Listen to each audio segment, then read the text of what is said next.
নমস্কার, people voice নিউজে আপনাদের সবাইকে স্বাগত। আমি অরূপ। নারদ নারদ এই এপিসোডটার নাম আমি তাই দিয়েছি। কেরালার রাজনীতি দিকে আপনারা যদি চোখ রাখেন তাহলে বলতেই পারেন নারদ নারদ। আর কি সিপিএম আর কংগ্রেসের অল আউট বাকযুদ্ধ শুরু হয়ে গেছে।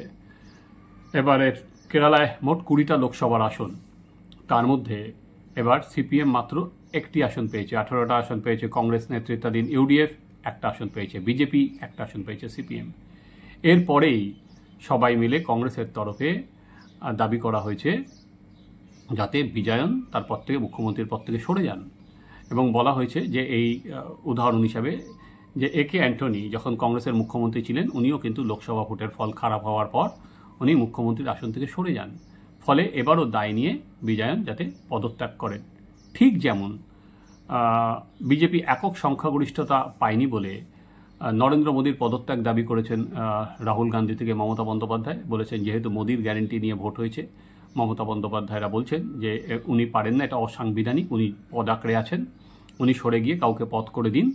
ঠিক তেমনি কেরালায় দাঁড়িয়ে কংগ্রেস বলছে যে না, বিজয়ন, ওখানকার বিরোধী দলনেতা বলছেন যে কংগ্রেস এর দাবি যে বিজয়ন পদত্যাগ করুন। উল্টো দিকে বিজয়ন কি বলছেন? উল্টো দিকে বিজয়ন উদাহরণ দিচ্ছেন হিমাচল প্রদেশের, বিজয়ন উদাহরণ দিচ্ছে কর্ণাটকের, বিজয়ন উদাহরণ দিচ্ছে তেলেঙ্গানার। সে উদাহরণ দিয়ে বলছেন ওই 3টা স্টেটেও তো কংগ্রেস ক্ষমতায় আছে, তাহলে কংগ্রেস কেন ছাড়ছে না? সেখানে দাঁড়িয়ে কয়েকদিন আগে তেলেঙ্গানায় ভোট হয়েছে, এবার 11টার মধ্যে 8টা আসন লাভ করেছে কংগ্রেস। একইভাবে কর্ণাটকে 19টা আসন পেয়েছে বিজেপি, না তেলেঙ্গানায়ও আর কি 8টা আসন পেয়েছে বিজেপি। এবং হিমাচল প্রদেশ কিছুদিন আগে খাতা খুলেছিল, সেখান থেকেও বিজেপি আসন নিয়ে চলে গেছে। তাহলে এই 3টে স্টেটের মুখ্যমন্ত্রী কেন পদত্যাগ করবেন না? উনি যুক্তি হিসেবে যেটা বলছেন যে দেশে এবার লোকে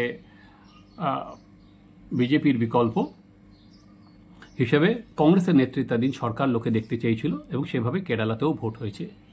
কিন্তু ভবিত ভুলবার নয়, কংগ্রেস উল্টো দিকে বলছে যে এই যে এবার প্রথমবার কেরালায় খাতা খুলেছে হচ্ছে বিজেপি ত্রিশূরে, এর জন্য সরাসরি তারা কংগ্রেস দায়ী করেছে সিপিএমকে। কারণ আমরা যেরকম এখানে দেখি যে বাংলায় মোহাম্মদ সেলিম বা সুজন সবসময় বলেন যে আজকে বাংলায় বিজেপি বাড়ছে বা আরএসএসকে বাড়াচ্ছে কে? মমতা বন্দ্যোপাধ্যায়। তারা বিভিন্ন জায়গায়, এবং তার বিনিময়ে এখানে সেটিং, যেটা বিজেমূল তত্ত্ব বলা হচ্ছে, সেখানে দাঁড়িয়ে তৃণমূলের বিরুদ্ধে বা তৃণমূলের যারা মাথা, তাদের বিরুদ্ধে কোনো ব্যবস্থা নেওয়া হচ্ছে না। ঠিক উল্টোটা আজকে কেরালার ক্ষেত্রে বলা হচ্ছে। কেরালায় বলা হচ্ছে যে আজকে বিজেপিকে জায়গা করে দিচ্ছে সিপিএম, এবং এর বিনিময়ে এখানে বিজেপিকে বাড়তে সাহায্য করা হচ্ছে, এটা কংগ্রেসের অভিযোগ। ফলে দেখুন এখানে সিপিএম যে কথাটা বলছে ওই কথাটা কিন্তু ওখানে কংগ্রেস বলছে। একই সুরটা মিলে, পুরো সুর কিন্তু সেখানে মিলে যাচ্ছে। তো উল্টো দিকে বিজয়ন উল্টে সরাসরি কামান দেখেছেন রাহুল গান্ধীর দিকে। তিনি বলছেন যে কংগ্রেস স্ট্যান্ড ইডি বা সিবিআই নিয়ে সারা দেশের জন্য একরকম, কেরালায় ঠিক অন্যরকম। কারণ সারা দেশে কংগ্রেস ইডি বা সিবিআইয়ের বিরুদ্ধে মুখ খুলেছে, এবং তারা বলছে যে রাজনৈতিক ষড়যন্ত্র। অথচ রাহুল গান্ধী যখন কেরালায় আসেন তখন বলেন যে বিজয়নকে কেন বিজেপি গ্রেপ্তার করছে না। তো ফলে দুরকম স্ট্যান্ড হলো, আপনার অবস্থায় বুঝুন। যেখানে এখানে মোহাম্মদ সেলিমরা ঠিক যে কথাটা বলছেন, রাহুল গান্ধী কিন্তু কেরালায় গিয়ে একই কথা বলছেন। এখানে যেমন বলছেন যে অভিষেক বন্দ্যোপাধ্যায় বা মমতা বন্দ্যোপাধ্যায়ের বিরুদ্ধে কেমন ব্যবস্থা নেওয়া হচ্ছে না, সুজন চক্রবর্তী বা মোহাম্মদ সেলিম বা সিপিএমের ছোট বড় নানা নেতা এই কথা বলে যাচ্ছেন, কেরালায় কিন্তু একইভাবে সেই কথা বলে যাচ্ছে হচ্ছে গিয়ে রাহুল গান্ধী বা কেরল কংগ্রেসের অন্য নেতারা। এবার ইন্ডিয়া জোট আমি যেটা দেখি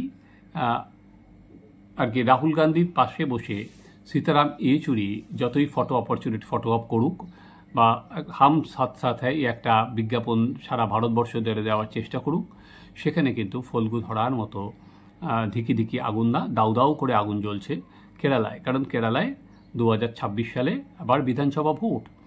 সেই বিধানসভা ভোটে এবার কিন্তু সিপিএমকে শুধুমাত্র ইউডিএফ নয়, সিপিএমকে এলডিএফকে এবার লড়তে হবে হচ্ছে বিজেপির সঙ্গেই।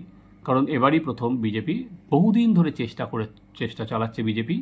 এবারই কিন্তু বিজেপি প্রথম কেরালায় খাতা খুলেছে, বিজেপি খাতা খুলেছে ত্রিশূরে, এবং সেখানে যেমন অভিনেতা সুরেশকে মন্ত্রী করা হয়েছে, একই সঙ্গে খ্রিশ্চান ভোটটা দিয়ে, এবার খ্রিশ্চান ভোট ওখানে কেরালায় মুসলিম ভোট যদি কংগ্রেসের দিকে যায়, বিজেপি কিন্তু খ্রিশ্চান ভোটের আর কি নিজেদের ফরে নেওয়ার চেষ্টা করছে।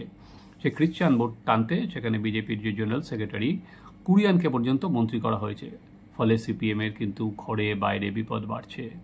3টে স্টেটে সিপিএম ক্ষমতায় ছিল, ইতিমধ্যে ত্রিপুরাতে সিপিএম ক্ষমতা থেকে বাইরে চলে গেছে, সেখানে এখন বিজেপি সরকার। পশ্চিমবঙ্গে 34 বছর শাসন করার পর সিপিএম ক্ষমতার বাইরে, সেখানে এখন মমতা বন্দ্যোপাধ্যায়ের সরকার, এবং সেখানেও বিজেপি আর কি বিরোধী দলের দখল করে নিয়েছে পরিসর। সেখানে মাত্র সিপিএমের আর কি একটা বিধানসভা ভোটের পর লোকসভাতেও কোনো খাতা খুলতে পারেনি। সিপিএমের ভোট শতাংশও সিঙ্গেল ডিজিটে ঘোরাফেরা করছে। এবার বাকি ছিল কেরালা। সেখানে দাঁড়িয়েও কি সিপিএমের জায়গায় আস্তে আস্তে বিজেপি ঢুকে যাচ্ছে, এখনও বলার মতো পরিস্থিতি আসেনি। কিন্তু একটা এই অবস্থান ক্লিয়ার যে আগামী দিনে কেরালায় কিন্তু সিপিএমকে লড়তে হবে কংগ্রেসের সাথে, সিপিএমকে লড়তে হবে বিজেপির সাথে। এবং সেখানে ইন্ডিয়ান মুসলিম লীগ এবার কিন্তু সরাসরি সমর্থন জানিয়েছিল কংগ্রেসকে। তারা ভোটের আগে বলেই দেয় যে কংগ্রেসকে ভোট দেওয়ার কথা। আপনাদের স্মরণে থাকতে পারে যে এবার রাহুল গান্ধী যখন নমিনেশন জমা দিলেন, সে সময় কিন্তু ইন্ডিয়ান মুসলিম লীগের কোনো পতাকা ছিল না সেখানে। কারণ ইন্ডিয়ান মুসলিম লীগের পতাকার সঙ্গে পাকিস্তানের পতাকার মিল আছে। 2019 সালে যখন কংগ্রেস দলনেতা মনোনয়ন পেশ করতে যান, তখন ওই পতাকাটা থাকায় বিজেপির মেরুকরণ রাজনীতিতে অনেক সুবিধা হয়েছিল। তো এবার বিজয়ন বলেন কংগ্রেস কি ভয় পেয়ে গেল, তাই জন্য সেই পতাকাটা ব্যবহার করলো না। এবার ইন্ডিয়ান মুসলিম লীগ সরাসরি রাহুল গান্ধীদের বা কংগ্রেসের পেছনে দাঁড়ানোর মুসলিম ভোট কিন্তু পেয়েছে হচ্ছে কংগ্রেস। ফলে মুসলিম ভোটটি কংগ্রেসের ফেভারে গেছে, এবং পরবর্তীকালে যদি খ্রিশ্চান ভোট আর কি নিয়ে যেটা বিজেপি চেষ্টা করছে, বিজেপি নিজের দখলে নিতে পারে, তাহলে সিপিএমের কিন্তু আগামী দিনের লড়াই খুব কষ্টকর। এবং ত্রিশূরে আর কি লোকসভার 7টা বিধানসভার মধ্যে বেশিরভাগ বিধানসভায় কিন্তু বিজেপি এগিয়ে রয়েছে। খুব আর কি ইন্টারেস্টিং রাজনীতি। আপনি যখন ইন্ডিয়া জোটের দিল্লিতে বসে, তখন একটা যে ফটো অপরচুনিটি হয়, সেখানে দেখতে পারবেন যে হাসি মুখে সব পাশাপাশি করে বসে আছে। রাহুল গান্ধী সেখানে বসে আছে, সীতারাম ইয়েচুরি, অভিষেক বন্দ্যোপাধ্যায়। এবার পশ্চিমবঙ্গের মাটিতে যখন ঢুকবেন, তখন দেখবেন কংগ্রেস এবং তৃণমূল উল্টো দিকে। আবার কেরলের মাটিতে যখন দেখবেন, তখন কংগ্রেস এবং সিপিএম উল্টো মেরুতে। এবার বিজেপি যে তাদের উদ্বেগের কারণ, সেটা এবার পলিট ব্যুরোর যে স্টেটমেন্ট, সেটাতে পরিষ্কার হয়ে গেছে, এবং তারা বলছেন যে বিজেপি আর কি উদ্বেগ বাড়িয়েছে। বিজেপির নাম লেখা নেই, কেরালার ফলাফল উদ্বেগ বাড়িয়েছে, সেখানে কিন্তু উল্লেখ নেই কোনো পশ্চিমবঙ্গের। ইন্টারেস্টিং। এবার রাহুল গান্ধী ঠিক 2টো আসন থেকে জিতেছিলেন, একটা হচ্ছে ওয়ারনাড, একটা হচ্ছে রায়বেরেলি। এখনও পর্যন্ত যা শোনা যাচ্ছে, রাহুল গান্ধী আর কি রায়বেরেলি আসনটা রেখে ওয়ারনাড আসনটা ছেড়ে দেবেন। তো ওয়ারনাড আসন যদি রাহুল গান্ধী ছাড়েন, সেক্ষেত্রে আবার কিন্তু কেরলের ওয়ারনাড থেকে ভোট হবে। তাহলে সেক্ষেত্রে আবার যে জিনিসটা আসবে যে আবার পাল্টা প্রচার, রাহুল গান্ধী যাবেন, এবং সেখানে কিন্তু উনি সিপিএমকেই হিট করবেন। এটা তো খুব স্বাভাবিক, তিনি সিপিএমকে গিয়েই ওখানে হিট করবেন।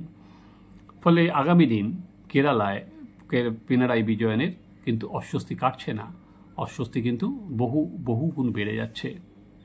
একইভাবে অস্বস্তি আমরা যেমন বলা হয় যে নরেন্দ্র মোদীর অস্বস্তি আছে, এটা যেমন ইন্ডিয়া জোটের শরিকরা বলেন, বা যে আজকে জেডিইউ বা তেলুগু দেশম বেশি দিন থাকবে না, ছোট শরিকরা থাকবে না বেশি দিন, তেমনি একইভাবে ইন্ডিয়া জোটের এই অস্বস্তি আমি আগামী দিনে কিন্তু বাড়বে বই কমবে না।